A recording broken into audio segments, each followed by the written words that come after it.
Hello, thank you everyone for having me. I'm Mihai Marusak from Google Open Source Security team, and I'll talk about how we can use transparency for AI, basically how we can start signing models, and this would pave the way for transparency into the entire supply chain for AI. But first, let's begin with what is the problem. So let me put on the malware hack. I'm a malicious user now, and I want to attack some other people using ML. So I know that at some point they are going to use some models. So I trained two different models. One, let's call it evil model that contains malware, and another one that is a chatbot that is trained on 4chan on other media. And I want the users to use these models. Of course, the users are not going to get the models from me directly, so I need to upload the model to a model hub. And when I do the upload, I need to write something in the model card. And because I want the users to take the models, I'll write some fake descriptions. I'll say that the first model is a model that can help you in detecting the malware. Of course, once you use the model, you'll have malware, so you kind of detected it.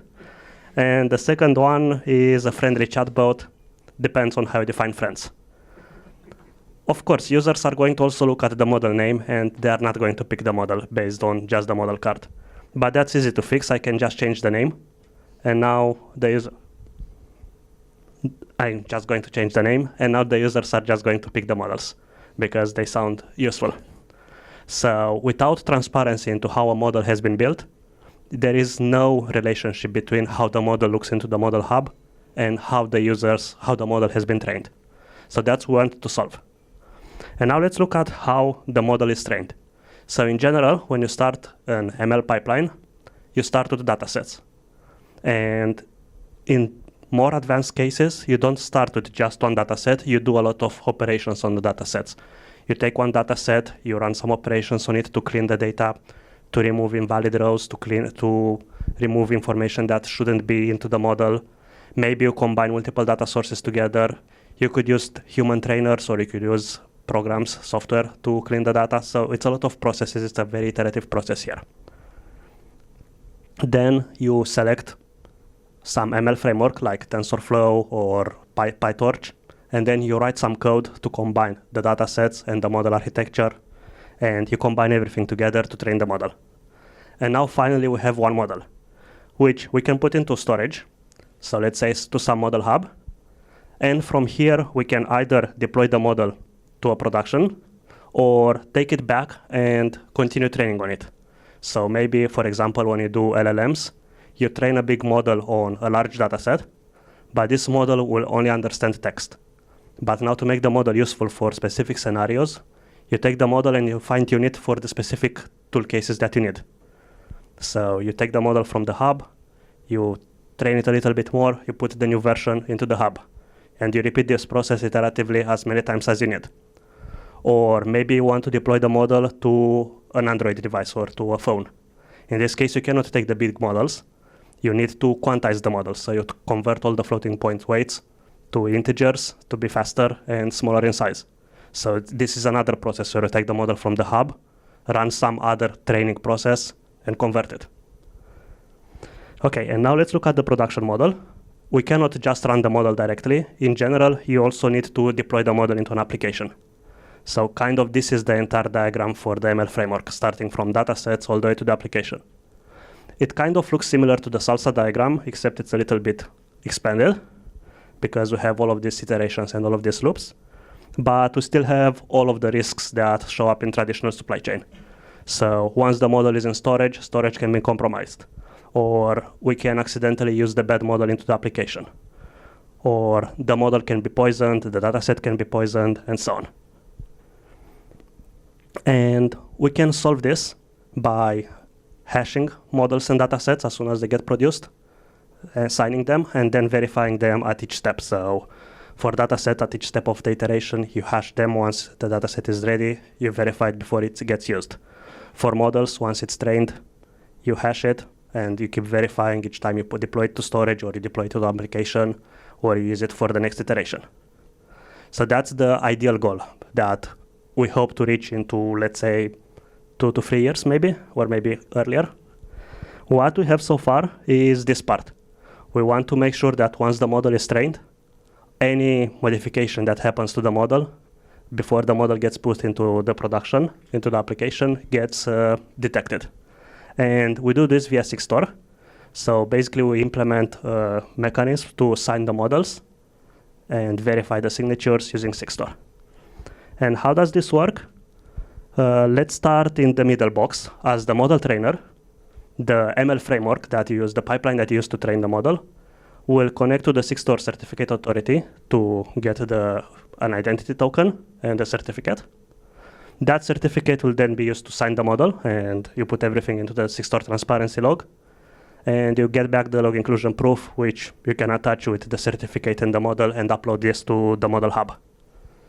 And at this point, the model hub can verify the signature, can display a verified badge on the model card. So now users that go to that model hub will see, okay, this model has been verified.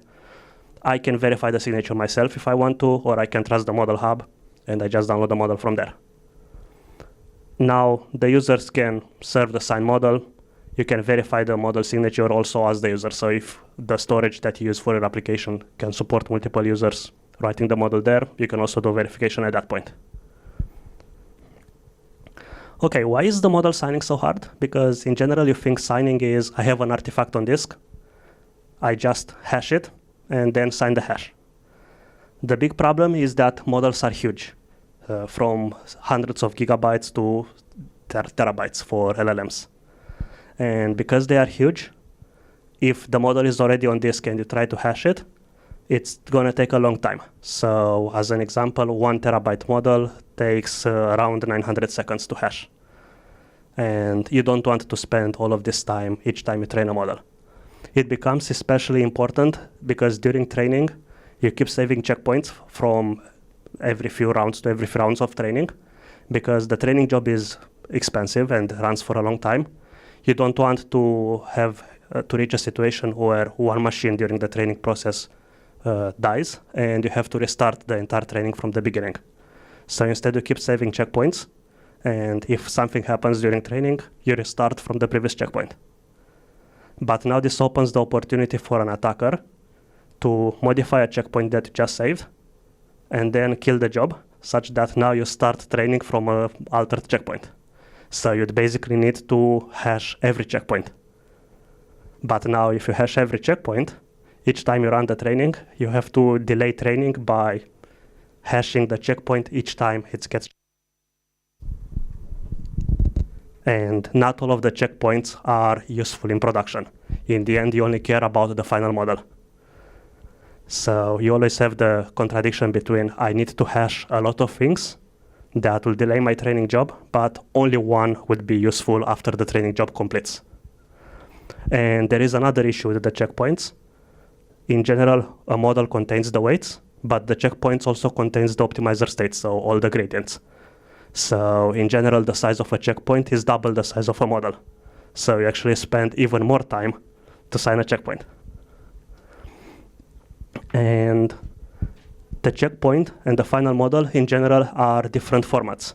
So even if you say, I signed the checkpoint, I hashed the checkpoint, now I want to convert the final checkpoint to a model, you have to rehash it again, because they use different formats, and you cannot just say, I take the weights from here and put them there and I'm done.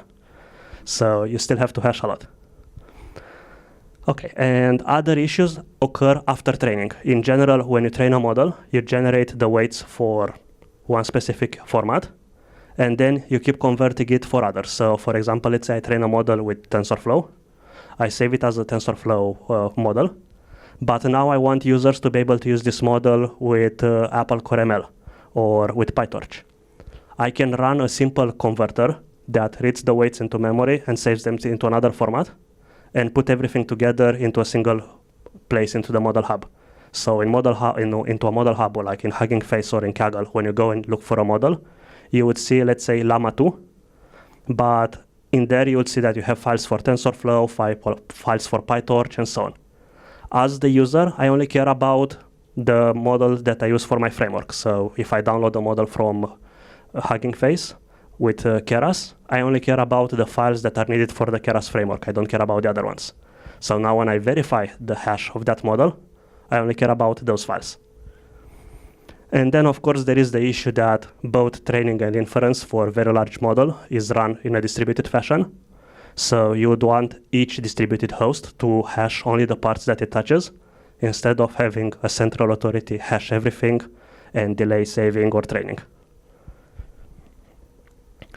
So what we have so far is a hashing library, which is divided into 3 layers. So starting from the bottom going up, we have a hashing layer where you specified what hashing algorithm you want to do for a model and at what granularity. So you can hash a file of the model, or you can hash a tensor or a tensor slice, depending on how the distributed training goes.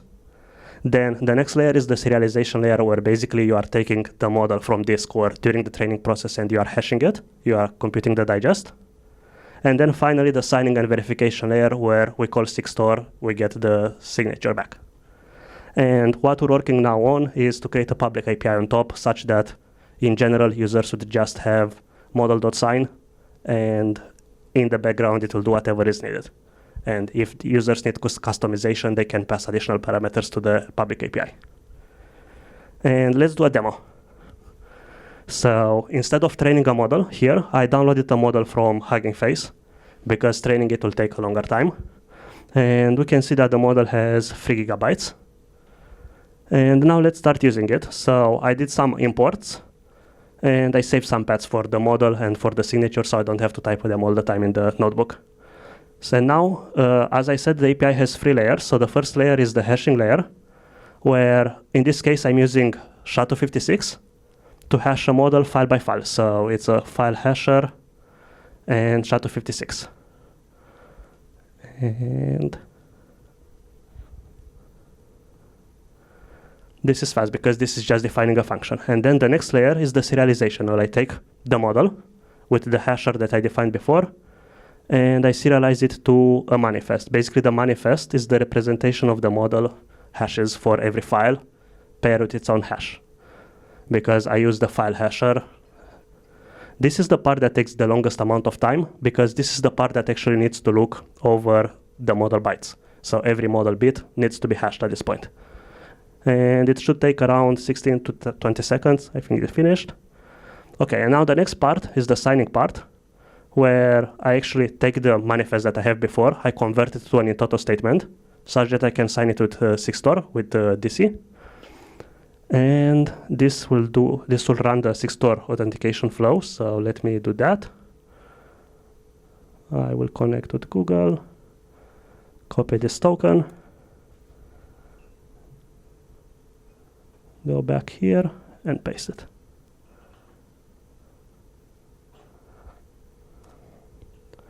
Okay, so at this point the model is signed, and we can verify the signature. So now let's put on the model hub hat, the model hat owner hub, and actually first we can check what the signature looks like. So it's a JSON file. It's a SIG_store bundle that contains in it, it contains the inclusion proof. So you can also verify this offline. And in the payload, where is my mouse? Okay. In the payload, we have the signature, and the payload itself is another base64 encoded string, which we can decrypt. We can look into, and we'll see the manifest from the model. So in this case, because we hashed every model by file, we see that every file in our model directory, so for example, this Rust model, contains its own hash. And if I want to use the model from the Rust ML framework, this is the only hash I will need to verify.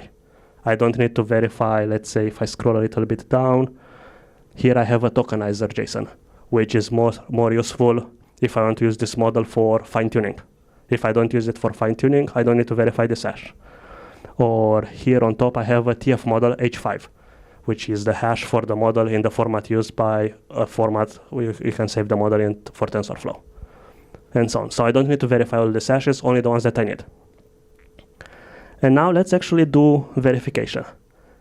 Because in this notebook I don't specify what verification pattern I want to use, what framework I want to use, I'm going to verify the full manifest.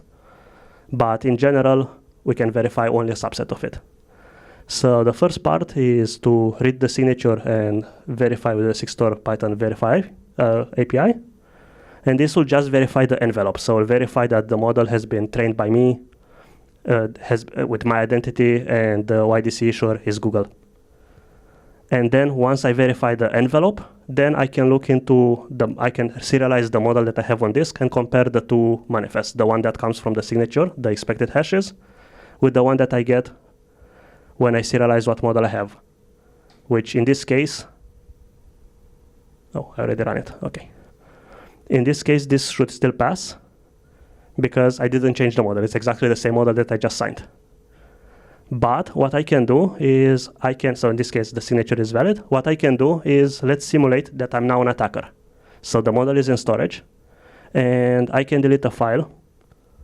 I can delete it from here, or I can actually go here, go into the model, and let's say I'm going to rename this one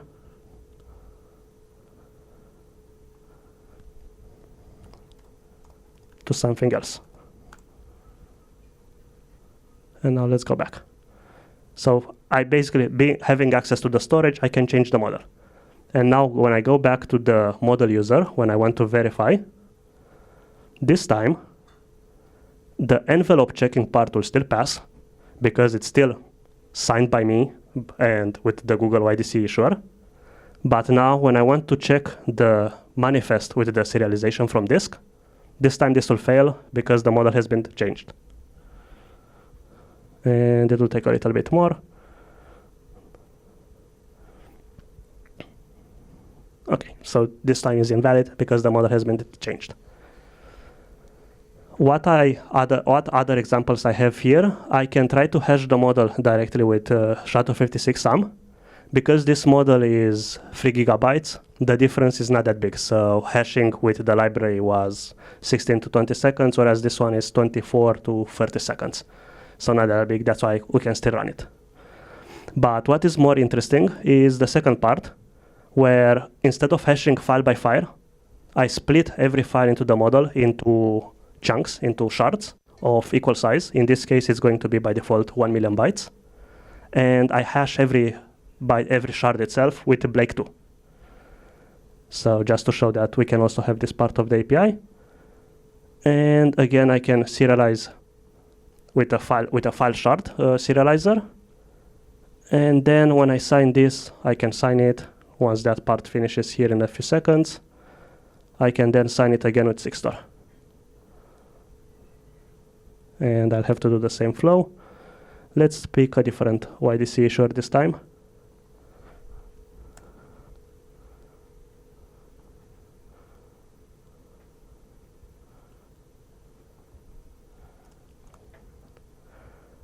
And we can still inspect the signature and the payload. So if I look at the payload now,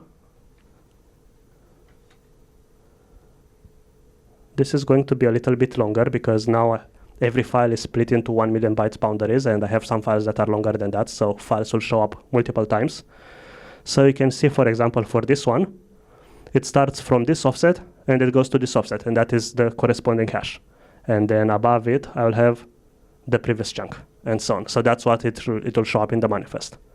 So now when somebody wants to verify this model, they'll have to look at multiple files at multiple entries into the manifest, but still only those that correspond to the framework that they use.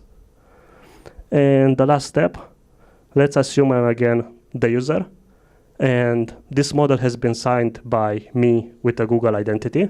That's what the README says. But if I want to verify it, because this time I signed it with GitHub instead of Google, this should fail. And indeed it fails. So this time the envelope itself failed. Okay, let's go back. What we have to do next is to integrate this with ML frameworks, such that you could say, when you write the code to train the model, at the end you just say model.save, and behind the scene this would also sign the model directly. So an ML practitioner doesn't have to write additional code for signing. And we also want to integrate with model hubs, such that you can upload the model to the model hub, and the model hub would immediately verify the signature on upload. Or if you didn't sign the model hub will offer you the option to sign the model there, which would entail to make the model hubs YDC providers, but this is doable. On the technical side, we also want to do some more performance improvements to make hashing even faster, as fast as we can. We want to support incremental updates to the manifest. So let's say I have a model that I already hashed, and then I decide, let me change something in the license file for the model. Or let me add another model format for, I don't know, let's pick another framework. Let's pick ONNX. I don't need to rehash the entire directory. I only need to update the manifest with the files that I modified or that I added. That's what should be ideal. And then we want to support streaming hashing. So instead of having to wait for the model to be written on disk and then hash it, we want to hash as soon as the bytes gets written to disk. And finally, what we can do, the next step is once we have the model signature, we can use the same hashing scheme for salsa statements, or we can add additional metadata to the statement that we have about the model signature. So we can say like, this model has been evaluated on this framework and this was the score that got obtained and so on. All of this can be also made transparently and secured by a signature, so it can be tampered proof. And I will end with 4 QR codes. The first one is the repository where we have all of this. The second one is AI supply chain white paper that we published at the beginning of this year that contains a little bit talk on this and a little bit going more forwards on Salsa and maybe Guac for AI. Then the third one is the OpenSSF AI working group. If you are interested in this area, you can please join. And the fourth one is an invite to SixTorCon, where we can give a talk about how we can use Guac to understand the AI supply chain. So if you remember that long diagram here, we can try to use Guac to understand all of this chain from the end of a model to whatever iterations we had on the datasets. And I'll go back to the QR codes. And thank you. Questions?